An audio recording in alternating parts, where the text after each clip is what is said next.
আসসালামু আলাইকুম। ভালো নেই আমার ফানের ফেনী শহর, খুব বিপদের ভিতরে আছে ফেনীবাসী। আল্লাহ যেন সবাইকে হেফাজত করুন। আপনাদের সবার কাছে একটাই অনুরোধ, আপনারা ফেনীবাসীর প্রতি সাহায্যের হাত বাড়ায় দেন। ফেনীবাসী আপনাদের কাছ থেকে টাকা পয়সা চাল ডাল কিছু চায় না, শুধু তারা তাদের নিজেদের ফান্ডটা রক্ষা করতে চায়। তারা কেউ দোতলা বিল্ডিং, কেউ একতলা বিল্ডিং, কেউ তিনতলা বিল্ডিং এর ভিতরে আটকা পড়ে গেছে। বন্যার ফানের জন্য তারা বাড়ি থেকে বের হতে পারে নাই, ঘর থেকে বের হতে পারতেছে না। ছোট ছোট শিশুগুলাকে যখন ভিডিওর মাধ্যমে দেখতেছি খুব খারাপ লাগতেছে। কারণ আমরা তো প্রবাসী, আমরা দেশে যদি থাকতাম কিছু একটা করতে পারতাম, কিন্তু আমরা প্রবাসীরা অনেক দূরে আছি, আমরা কিছু চাইলেও কিছু করতে পারতেছি না। তাই আপনাদের কাছে একটাই অনুরোধ, আপনারা ফেনীবাসীকে সাহায্য করার চেষ্টা করুন। ফেনীবাসীর এখন শুধু প্রাণটা নিয়ে কিভাবে বাঁচবে তারা শুধু সেটাই চিন্তা করতেছে। তাদের মুরগির খামার, হাঁসের খামার, গরুর খামার কোনো কিছুই নাই। লক্ষ লক্ষ টাকার খামার সব নষ্ট হয়ে গেছে।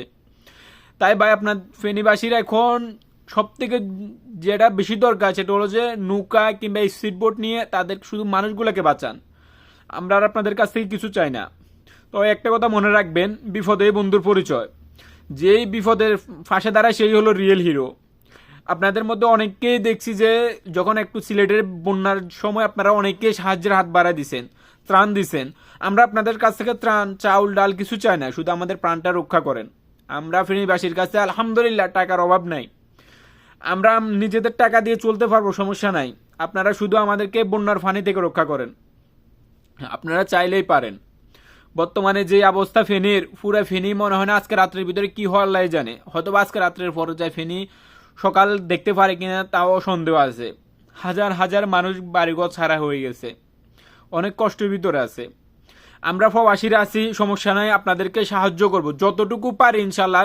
বিকাশের মাধ্যমে, রকেটের মাধ্যমে, ব্যাংকের মাধ্যমে আমরা যতটুকু পারি আমাদের সাধ্যের ভিতরে আমরা চেষ্টা করব।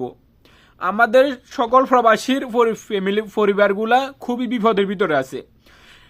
মোবাইলের ভিতরে নেটওয়ার্ক নাই, কারেন্ট নাই, কোনো কিছু নাই।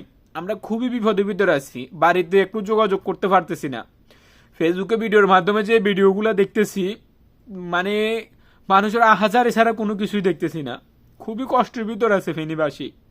শুধু ফেনীর কয়েকটা থানার ভিতরে তো মানে সাগর হয়ে গেছে, বাড়ি ঘর কোনো কিছু দেখা যাইতেছে না।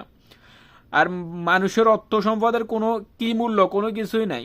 এখন তো কোনো কিছু নাই, সব কিছু নদীর জলে ভাসে চলে যাইতেছে, কিছুই নাই। তাই আপনাদের সবার কাছে বলতেছি, আপনারা ফেনীবাসীর প্রতি একটু সাহায্যের হাতটা বাড়ায় দেন। আপনারা অনেকেই সিলেটে যখন বন্যা হয়েছে অনেকেই সাহায্য করছেন। আমরা চাই আমাদের শুধু প্রাণটা রক্ষা করেন, আমাদেরকে টাকা পয়সা আমরা কিছু চাই না। ফেনীবাসী চেষ্টা করেন, একটু চেষ্টা করলে আল্লাহ তাআলা বলতে সবকিছু সম্ভব।